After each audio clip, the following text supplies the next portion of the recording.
Dis donderdag, dis 7 Mei, Dirk wat met die gesels, goeiemôre. Petrus skryf daar in die eerste hoofstuk van sy eerste brief, as gehoorsame kinders moet julle nie julle lewe inrig volgens die begeerte wat julle vroeër gehad het, toe julle God nie geken het nie. Gehoorsaamheid is goed, gehoorsaamheid is reg.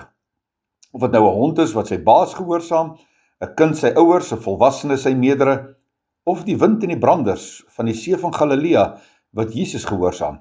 Dit lok altyd 'n positiewe reaksie uit. Gehoorsaamheid bring kalmte en dit bring harmonie en ongehoorsaamheid veroorsaak friksie en beroof ons van vrede. Gehoorsaamheid is kragtig. Dit kan 'n persoon se lewe verander en dit bring begrip, volwassenheid en vervulling. Dit bring 'n beloning mee. Ouers beloon dikwels gehoorsame kinders en troeteldier-eienaars beloon hulle troeteldiere, maar dit is die Here se belonings wat tel, wat krag het.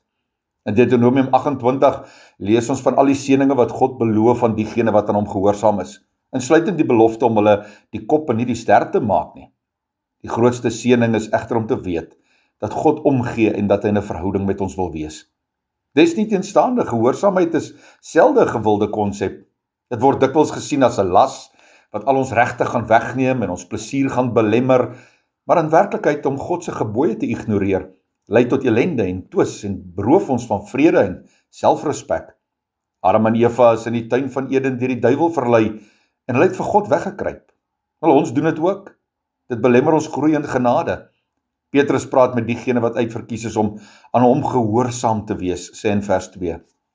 Jesus sê baie duidelik, as julle my liefhet, sal julle my opdragte uitvoer. En 'n paar verse later in Johannes 14 sê hy, wie my opdragte het en dit uitvoer, dit is hy wat my liefhet. En wie my liefhet, hom sal my Vader lief hê, en ek sal hom ook lief hê en my aan hom openbaar. Gehoorsaamheid bring ons nader na die hart van Jesus, maar ongehoorsaamheid versper die weg en belemmer ons gebedslewe. Psalmdigter sê dit so mooi, daar in Psalm 66, as daar sonde in my hart was, sou die Here nie geluister het nie. So wat is jou ondervinding? Voel jy dat God jou gebede beantwoord? Reageer jy positief op die stil stem hier binne of wanneer jy bewus word dat God by jou aandring om iets te doen? Gehoorsaam jy vinnig of maak jy seker dat jy gou aan iets anders dink, omdraai en dalk 'n bietjie verder slaap? Probeer jy die skrif in aksie kry? Probeer jy ten minste ophou om dinge wat jy weet verkeerd is te doen? Gehoorsaamheid aan God is reg en kragtig en bring hom lof en eer.